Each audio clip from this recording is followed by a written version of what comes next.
Ткани лед, в горле дрожит кадык, в кухне дым, а в коридоре ты. В квартире полумрак, вокруг бардак, табурет на полу, вмятина в стене, где был кулак. Мы все уже сказали друг другу в очень спокойных тонах, но оглушало, как будто бы в рупор. Взгляд, рот, мат, и все по кругу. Атмосфера конфликтная, аромат с руганью. И ты не плачешь, ну а я, как всегда, ни при чем. Кровь по кости течет, но я молчок, я алкоголик и торчок. И дернул черт выпалить в ответ, что твой просчет не будет прощен. Потом еще и еще. Двуличная дура, ну и где твоя вера? Ну и где моя планка?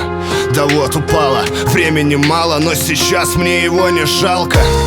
И ты не прощай меня в последний раз, и ты не ищи причин вернуться в мой дом хоть однажды. Двери не заперты были, как не было нас, так и не было шансов, чтобы теперь все стало по-нашему. Режь меня заживо, вешай петлю на шею, утопи меня в ванной или сожги, я не стану мешать. Сопротивляться тебе не смогу уже, я делай все, что захочешь, только останься.